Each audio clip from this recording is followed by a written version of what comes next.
we are living in an age of geopolitical transformation. I mean, it sounds very academic. It sounds like geopolitics 201. Your junior level course in college for that international relations degree. But it's real and it's happening, and it's in many ways it's exciting, but in many ways it's scary because we collectively, the world have for so long grown accustomed to American hegemony. We can talk about how we're opposed to it, and everybody's like, we're against American imperialism. We're against hegemony. We're against the rules-based international order. Of course you are, except you're not, because you are for stability. And while there is a whole bunch of instability in the world out there, there's a whole bunch of stability that's brought about by this. And people are lulled into a false sense of complacency by the perception of stability. And right now, where this transformation that's taking place from the American singularity to this global multipolarity, BRICS and all that stuff, it scares people because it means you have to put your faith and your trust in something else. Now, if you're somebody who has been disrupted by the American singularity, yeah, you're ready to jump ship. But if you're somebody whose life has been chugging along in relative comfort, it's a scary proposition, a frightening proposition.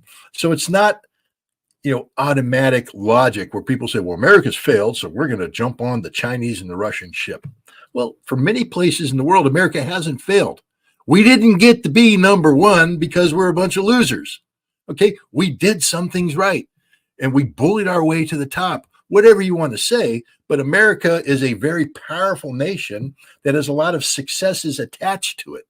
And a lot of people around the world found those successes attractive, especially the political and economic elites who make money off the American singularity. And so this idea that we're just going to seamlessly transfer power over to the Russians and the Chinese, that ain't going to happen. This is a very scary time. And it would be scary if this transformation was taking place in a conflict-free environment. But now we start throwing in the not only the reality of war, but what's that biblical statement? Rumors of war. There will be rumors of war. There will be wars and rumors of war. So we have real war, but we have rumors of war too. Potential of conflict that is generated by the friction that comes from this transformation. It scares the crap out of me. And I think it scares the crap out of just about anybody who's out there because, is the United States willing to go gently into that good night? Dylan from Dylan Thomas here. Or are we going to rage against the dying of the light? And my fear is that we're going to rage, and we're going to lash out, and we're going to create problems. We're going to make as much friction as possible rather than doing the smart thing, which is to smoothly transition and take an important seat at the table of multipolarity. We're going to resist that for as long as possible.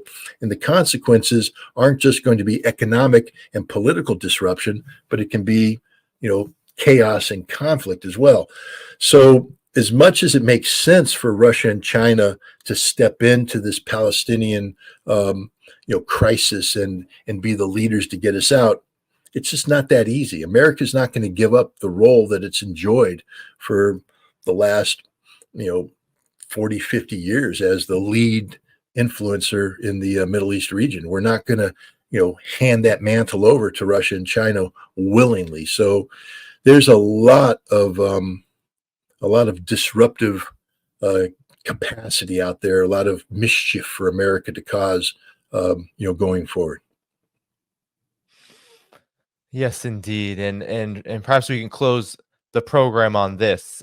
You wrote a couple of articles in the last couple of weeks. One of them is for Energy Intelligence. You wrote about, is the U.S. still an essential nation? And you also wrote for RT recently an article about the U.S. military's multi-trillion-dollar fraud. And there were a lot of interlocking, very interconnected points about everything that you just stated. And so I wanted to ask you to close here, with regard to these developments.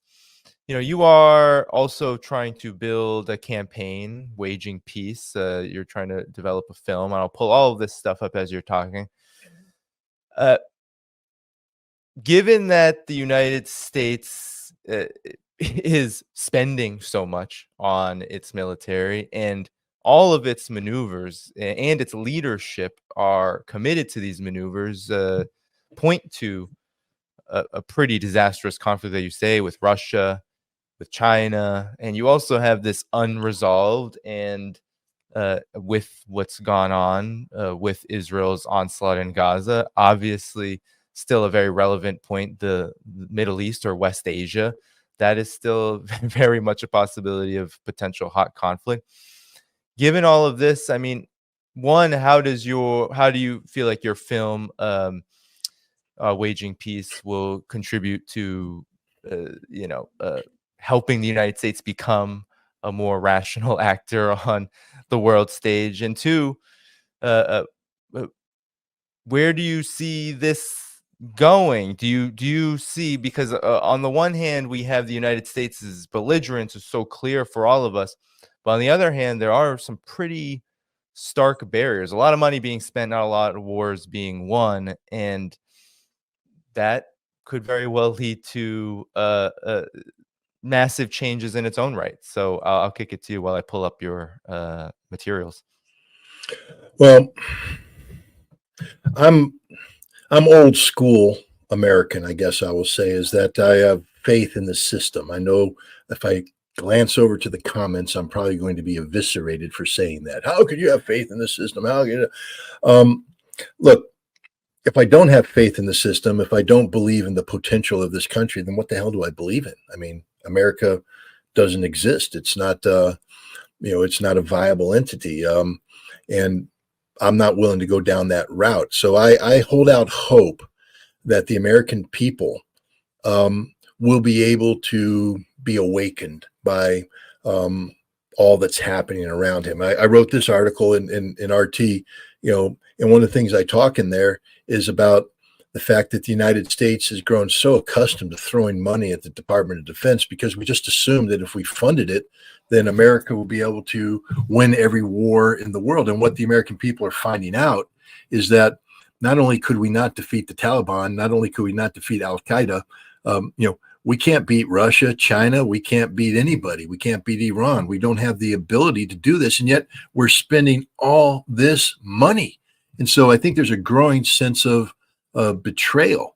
And the idea of, America being the essential nation, we can't be the essential nation when we don't allow ourselves to be essential. I mean, essential means useful. America is essential because you can't solve a problem without America there. But when America becomes the problem, we're not essential. We're the opposite of essential. We're disposable, and that's the world is finding out, especially because America's been operating with this our way or the highway concept. We sanction you if you don't agree with us. We go to war with you, but we can't go to war with you anymore because we can't win any wars because we don't have a military capable of winning wars. Sanctions don't work.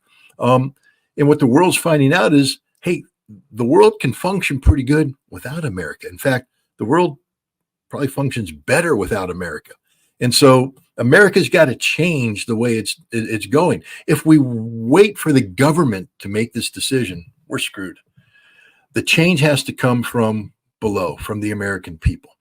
The American people have to become empowered with knowledge and information so that they can hold the people they elect to higher office accountable for what they do in our collective names, maybe elect better people who to represent us.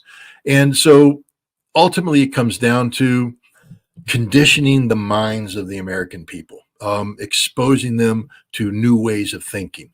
And so the purpose of the Waging Peace documentary was to build upon the experiences that I had in Russia when I went on a book tour, 26 days, 12 cities, talking about my book, Disarmament at the Time of Perestroika, which is about the Intermediate Nuclear Forces Treaty implementation of the late 1980s, early 1990s, arms control, and how we successfully implemented this during the height of the Cold War and part of this process of tearing down barriers between Russia and the Soviet Union, the United States and the Soviet Union, United States and Russia.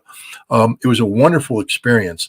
And so I wanted to capture it and find a way to provide it to an American audience. And so I decided on making a documentary film and an accompanying book.